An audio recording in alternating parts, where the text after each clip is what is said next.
हम जानने वाले हैं एप्पल इंडिया से रिलेटेड 3 बड़ी अपडेट्स के बारे में। और दोस्तों देखो, अगर आप इस चार्ट को आपने कल के दिन एनालाइज किया होगा तो आपको पता होगा कि इस तरह से इसके अंदर एक अपसाइड आई थी, तो वो अपसाइड के बारे में भी जानेंगे और जानेंगे कि आज के डेट के अंदर एप्पल इंडिया के अंदर क्या हो सकता है और शॉर्ट टर्म और long term targets Apple India के क्या हो सकते हैं। और साथ ही साथ जानेंगे कि बड़ी बड़ी अपडेट्स जो आई है उसका इफेक्ट स्टॉक के ऊपर किस तरह से पड़ सकता है। उससे पहले जरूर कहना चाहूंगा कि इसका मैक चार्ट पैटर्न के ऊपर हमारी नजर जाती है और हमें दिखता है कि मैक चार्ट पैटर्न में स्टॉक ने हमेशा से अपसाइड ही ट्रेंड दिखाया है। तो आपके पास नो मैटर कोई भी लेवल पर ये स्टॉक हो, आपको प्रॉफिट ही दिख रहा होगा, जो एक अच्छी बात है। आपको कितना प्रॉफिट हो रहा है मुझे डेफिनेटली कमेंट सेक्शन में बताना। अगर हम बात करें पी रेशियो की, तो पी रेशियो हमें थोड़ा सा ओवर वैल्यू देखने मिल रहा है, 103 का देखने मिल रहा है। बट अच्छी कंपनीज हमेशा आपको इसी तरह के पी रेशियो पर मिलेगी। अगर आप देखोगे अभी अभी एडटेक की शुरुआत हुई है हमारे इंडिया के अंदर और इसका मार्केट कैपिटलाइजेशन 16,000 करोड़ का है। जब हमारे राकेश झुनझुनवाला जी ने इन्वेस्ट करना चालू किया था टाइटन के अंदर,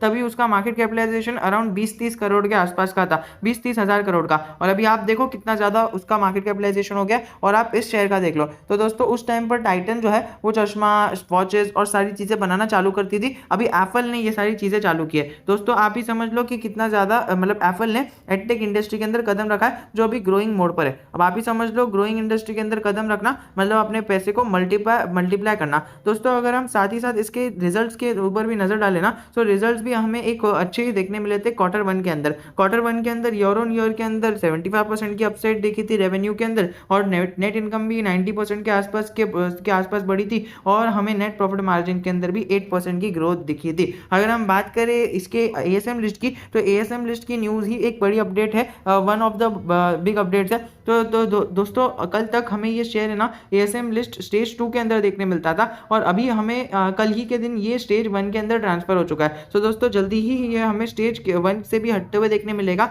और दोस्तों फिर इसके अंदर एक बड़ी उछाल आने की प्रोबेबिलिटी पूरी है। सो दोस्तों इसके स्टेज 1 से हटने की डेट होगी around 5 to 15 days of analysation. So दोस्तों अभी सेबी जो है 5 से 15 दिन तक इसको एनालाइज करेगी, और अगर कुछ गड़बड़ नहीं निकलती है सो डेफिनेटली ये इसको हटा देगी एएसएम लिस्ट से। बट अगर कुछ भी ऐसा उन्हें लगता है सो डेफिनेटली हमें और 90 डेज का वेट करना होगा। सो चलिए दोस्तों 15 डेज के बाद आपको वीडियो बना के बता दूंगा कि क्या करना चाहिए। अभी एएसएम लिस्ट के टॉपिक से हटते हैं और अभी हमारे मेन टॉपिक पर आ जाते हैं। अगर हम देखें तो इन्होंने एक मीडिया प्रेस रिलीज बुलाई है, वो भी हम एक बार रीड करेंगे। लेकिन उससे पहले जरूर कहना चाहूंगा कि आप ये फाइनेंशियल ट्रेंड देख लीजिए। टेक्निकल ट्रेंड हमें आरएसआई थोड़ा सा बेरिश देखने मिल रहा है, आरएसआई थोड़ा सा स्ट्रेंथ वाला देखने मिल रहा है, और वहीं पर मैंने आरएसआई के साथ साथ आपको बता दिया किस प्रकार से पीई रेशियो देखने मिल रहा है। सो दोस्तों पीई रेशियो एंड आरएसआई दोनों ही हमें बेरिश रेंज के अंदर देखने मिल रहा है। बट भले ही ये दोनों बेरिश रेंज के अंदर देखने मिल रहे हैं, बाकी सारे टेक्निकल्स हमें कहीं ना कहीं पॉजिटिव रेंज बता रहे हैं। सो दोस्तों इसके अंदर हम थोड़ा सा कंफ्यूजन हो सकते हैं, इसीलिए हमें थोड़ा सा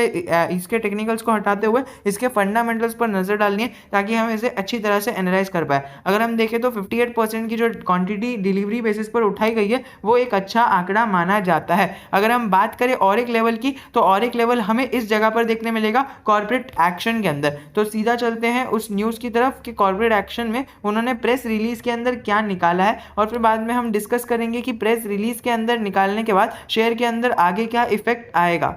दोस्तों हमने देखा था कि अभी इन्हें पेटेंट का ज़माना चल रहा था। पिछली बार जब इन्हें अराउंड सेकंड थर्ड फोर्थ वाला पेटेंट मिला था, तभी भी हमने वीडियो बनाकर बताया था कि इन्हें थर्ड फोर्थ वाला पेटेंट मिला है। उसके पहले वाले वीडियो शायद नहीं आ पाए होंगे, फर्स्ट और सेकंड वाले, लेकिन थर्ड फोर्थ जब भी इन्हें मिला था, वो ग्रांट हो गया था, तब जाके हमने वीडियो बनाया था। दोस्तों अभी आज इन्होंने effectively received 5th and 6th patent grants, significantly strengthening it's global tech IP portfolio. तो दोस्तों इन्हें एक ग्लोबली इन्हें एक वजन मिलेगा अपने पोर्टफोलियो के अंदर, एंड डेफिनेटली ग्लोबली जब इन्हें एक फायदा होगा ये पेटेंट के जरिए, डेफिनेटली हमें इसका इम्पैक्ट हमारे इंडियन स्टॉक मार्केट के अंदर भी हमें देखने मिल सकता है। सो दोस्तों खाली यही एक अपडेट थी, इसको लंबा नहीं खींचने वाला मैं। अभी हम चलते हैं हमारी दूसरी अपडेट की तरफ।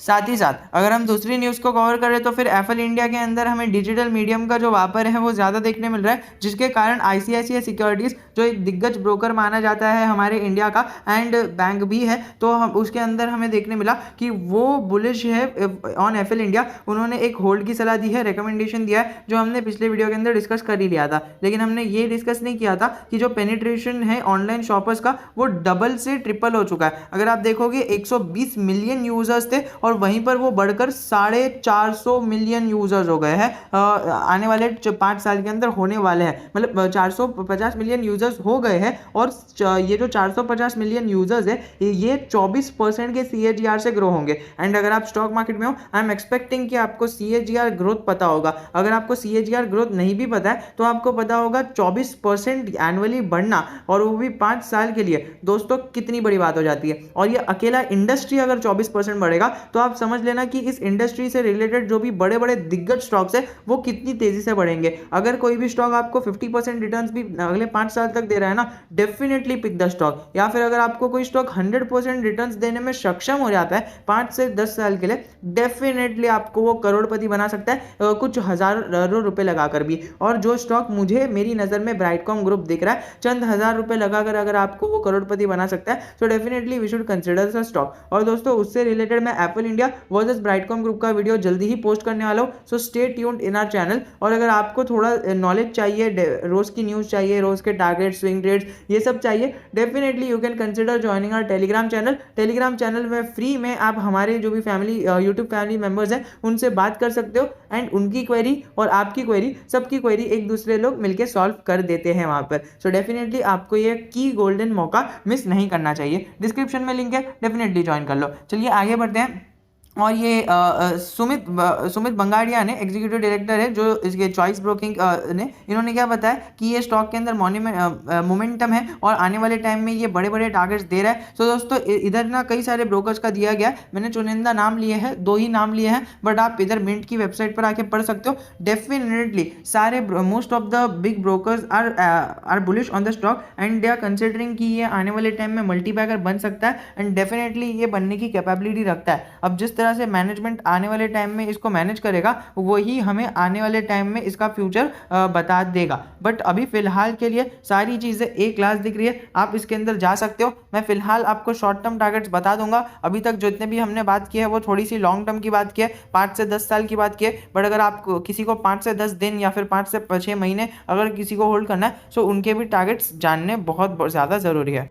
दोस्तों टेक्निकल लेवल्स के अंदर हमें MFI और RSI स्लाइटली ओवरबॉट जोन के ऊपर देखने मिल रहा है। RSI 75 एंड MFI 60 दोस्तों स्लाइटली ओवरबॉट जोन के ऊपर देखने मिल रहा है। इतना ज़्यादा ओवरबॉट जोन के ऊपर देखने नहीं मिल रहा है, लेकिन स्लाइटली भी देखने मिल रहा है, वो भी एक बहुत बड़ी बात होती है। लेकिन आपको ये गुड क्वालिटी के स्टॉक्स ऐसे ही रेंज के ऊपर देखने मिलेंगे, आपको ऐसे स्टॉक्स सस्ते दाम पर देखने नहीं मिलेंगे। और अगर आप ये प्रोडक्ट प्राइसिंग की ओर से भी देखो तो इसने अभी अभी इस रेंज को तोड़ा है। दोस्तों अगर आप इस रेंज को भी पकड़ के चलते हो ना, तो इस रेंज में भी आपको एक अच्छा खासा रुकना प्रॉफिट देखने मिलेगा। दोस्तों इस रेंज के ऊपर सस्टेन कर रहा है, अपने 52 वीक हाई को हाल ही में बनाया है। जल्दी ही हमें इसका जो स्प्लिट है उसका प्रभाव के बाद भी हमें इस शेयर के अंदर तेजी देखने मिल सकती है as per the experts. But अगर पर्सनली मेरी मानो तो अगर मैं इसके अंदर स्टॉक के अंदर स्विंग ट्रेड करना चाहता, सो मैं डेफिनेटली स्प्लिट के बाद मैं थोड़ा सा इसके अंदर वेट करता, एंड देन वेट करने के बाद देखिए जनरली स्प्लिट के बाद तो थोड़ा सा ठंडा पड़ जाता है स्टॉक, एंड देन जनरली जब PE रेशियो थोड़ा सा नीचे आ जाता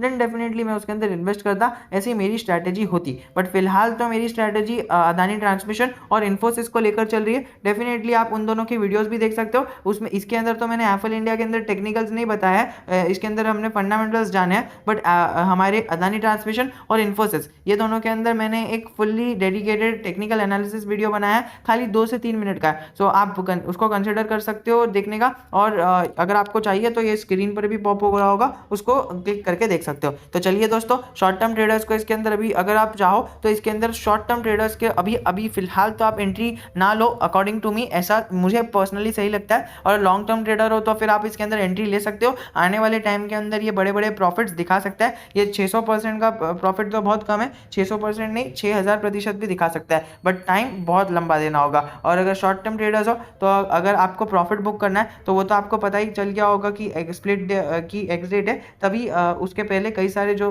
इन्वेस्टर्स रहते हैं वो अपना प्रॉफिट बुक कर लेते हैं। तो दोस्तों इसी के साथ वीडियो को एंड करना चाहूँगा। If you have any doubt relating anything मुझे टेलीग्राम चैनल के ऊपर बता देना या फिर कमेंट सेक्शन में बता देना। दोस्तों कई बार क्या होता है कमेंट सेक्शन के नोटिफिकेशन नहीं आते, इसीलिए मैं टेलीग्राम चैनल पर बहुत ज़्यादा एक्टिव रहता हूँ, ताकि टेलीग्राम पर जो भी नोटिफिकेशन आता है वो सीधा मुझसे चैट हो जाता है। जय हिंद, जय Bharat. We will be meeting in our next video.